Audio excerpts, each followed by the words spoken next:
Most people are not losing to a lack of talent. They are losing to themselves. Not because they are lazy, not because they are incapable, but because deep down they have trained their mind to work against them. Self-sabotage is one of the quietest forms of destruction because it rarely looks dramatic in the beginning.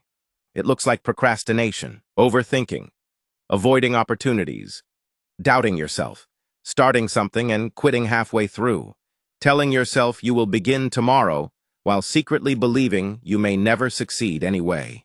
And the hardest part is this. Many people do not even realize they are doing it. Your brain is designed to protect you, not necessarily to make you successful. Safety is its priority. Familiarity feels safe, even when familiarity is painful.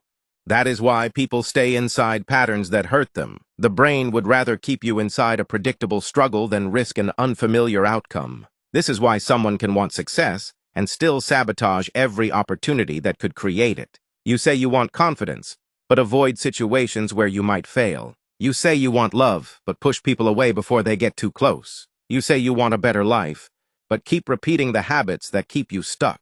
The brain creates patterns based on repetition. Whatever you repeat emotionally becomes familiar, and whatever becomes familiar starts feeling normal. If you grew up around criticism, chaos, rejection, inconsistency, or fear, your nervous system may have learned to associate stress with normality. Peace may actually feel uncomfortable to you because your brain is waiting for something to go wrong. That is why healing can feel unfamiliar. Growth can feel uncomfortable. Success can feel scary.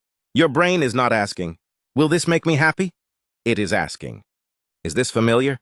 And that changes everything. To stop self-sabotaging, you first have to understand this. You are not fighting against your future. You are fighting against old programming. Every thought you repeatedly feed becomes stronger. Every excuse you repeat becomes believable. Every fearful story you rehearse becomes part of your identity. The brain learns through repetition. If you constantly say, "I always fail," "I'm not disciplined," "I'm not good enough," "I never finish anything," your brain begins searching for evidence to support those beliefs. Eventually, your identity becomes built around limitation, and people always act in alignment with who they believe they are. Someone who believes they are confident behaves differently. Someone who believes they are valuable behaves differently. Someone who believes they are capable makes different decisions. Your identity controls your behavior more than motivation ever will. That is why motivation alone never changes people long-term. You can feel inspired for one night and still return to destructive habits the next morning because inspiration without identity, change, disappears quickly.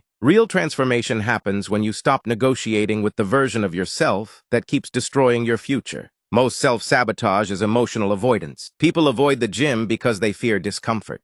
Avoid opportunities because they fear rejection. Avoid discipline because they fear failure. Avoid vulnerability because they fear abandonment. And instead of confronting the fear directly, they distract themselves. Scrolling, overthinking, sleeping, waiting, complaining, escaping. Temporary comfort becomes more addictive than long-term growth. But comfort has destroyed more dreams than failure ever did. Your future changes the moment you realize discipline is not punishment. Discipline is self-respect. When you consistently keep promises to yourself, your brain starts trusting you again. Most people have broken trust with themselves for years. They say, "I'll start tomorrow. I'll wake up early. I'll change. I'll be consistent." And then they do not follow through. At first it seems harmless. But over time, the brain notices the pattern. Your subconscious begins believing. You cannot trust yourself. That destroys confidence. Confidence is not built by positive thinking alone. Confidence is built through evidence. Every time you do something difficult and survive it, your brain updates its belief about who you are. That is why action matters more than endless thinking. You do not think your way into confidence. You act your way into confidence. Small promises matter. Wake up when you said you would. Finish what you started. Do the uncomfortable task first. Show up even when you do not feel motivated. Each action sends a message to your brain. I am becoming someone reliable. And identity slowly changes. Another reason people self-sabotage is because they secretly fear success, not failure. Success. Because success changes expectations. Success creates visibility. Success creates responsibility. Some people fear becoming powerful because deep down they are afraid they will lose love, connection, or acceptance if they fully step into their potential. If you were criticized for standing out as a child, your brain may associate visibility with danger. So every time life gives you an opportunity to grow, your nervous system unconsciously tries to protect you by pulling you backward. You procrastinate. You overthink. You create excuses. You suddenly lose motivation. Not because you are weak, but because your nervous system thinks growth is unsafe. This is why awareness matters. You cannot heal patterns you refuse to notice. Pay attention to what happens right before you sabotage yourself. What emotion appears? Fear? Shame? Pressure? Embarrassment? Rejection? Self-sabotage usually begins with emotion before it becomes behavior. Most destructive habits are emotional coping mechanisms. People do not overeat because they are hungry. They overeat because they are overwhelmed. People do not procrastinate because they are incapable. They procrastinate because the task triggers discomfort. People do not constantly seek validation because they are weak. They seek validation because they never learned how to validate themselves. Your habits always have emotional roots. That means sustainable change requires emotional awareness, not just productivity advice. You must learn how to sit with discomfort without escaping it immediately. That is a superpower. Most people cannot sit alone with difficult emotions for even a few minutes without reaching for distraction. But growth requires emotional endurance. The ability to feel discomfort without running from it changes lives. Because every meaningful transformation feels uncomfortable in the beginning. The gym feels uncomfortable. Healing feels uncomfortable. Boundaries feel uncomfortable. Change feels uncomfortable. Speaking up feels uncomfortable. But discomfort is not danger. Your brain often confuses the two, and that misunderstanding keeps people trapped for years. One of the fastest ways to reprogram your brain is through repetition paired with action, not empty affirmations, not pretending, but evidence-based repetition. Instead of saying, "I'm confident," while avoiding every difficult situation, become the kind of person who practices courage repeatedly. Confidence grows through proof. Your brain believes what you repeatedly demonstrate. If every day you challenge yourself slightly, your nervous system slowly adapts to higher levels of discomfort. That is how growth happens. Gradually, consistently, quietly. Most people destroy progress because they expect transformation to feel dramatic. But real transformation is often boring. It is waking up and doing the work anyway. It is choosing discipline when nobody is watching. It is repeating healthy habits long before results become visible. Your life is shaped more by your repeated behaviors than your intense emotions. And this is important. You do not need to heal perfectly before improving your life. Many people wait until they feel completely ready before taking action. But readiness is often created through movement. Action creates momentum. Momentum creates belief. Belief creates identity change. Waiting forever only strengthens fear. There will never be a perfect moment where fear disappears completely. Courage is acting despite uncertainty. Another powerful way to stop self-sabotaging is changing your environment. Your environment affects your behavior more than willpower does. If you surround yourself with negativity, distraction, unhealthy habits, and constant excuses, eventually your mind adapts to that standard. Humans absorb emotional environments. That is why some people feel drained after spending time around certain individuals. Energy is contagious. Mindsets are contagious. Standards are contagious. Protect your mind carefully. Pay attention to what you consume daily. Music, social media, conversations, content, people. Everything feeds your brain. And whatever repeatedly enters your mind eventually influences your identity. If you constantly consume negativity, comparison, fear, gossip, and hopelessness, your inner world becomes heavy. But if you consistently feed your brain growth, discipline, possibility, healing, and purpose, your thinking begins changing too. Your brain is programmable. Most people simply program it unconsciously. Another major form of self-sabotage is perfectionism. Perfectionism is often fear disguised as high standards. People say, "I just want everything perfect."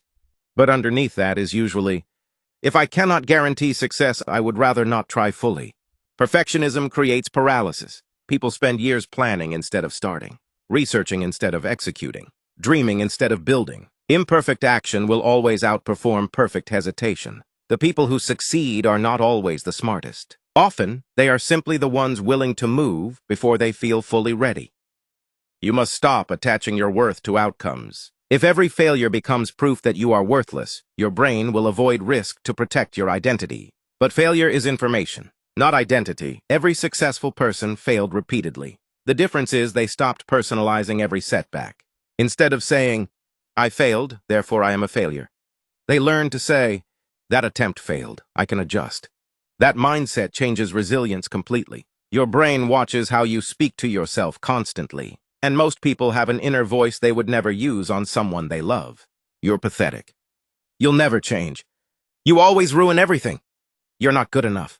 Repeated self-criticism weakens motivation because the brain associates effort with emotional punishment. Encouragement creates energy. Shame creates paralysis. That does not mean lying to yourself. It means learning how to correct yourself without destroying yourself emotionally. Self-compassion is not weakness. It is emotional intelligence. People who recover fastest from failure are usually people who know how to support themselves mentally during difficult moments. Your inner voice matters. The relationship you have with yourself affects every area of your life.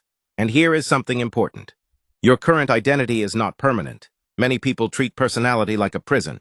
This is just who I am. I've always been like this. I can't change.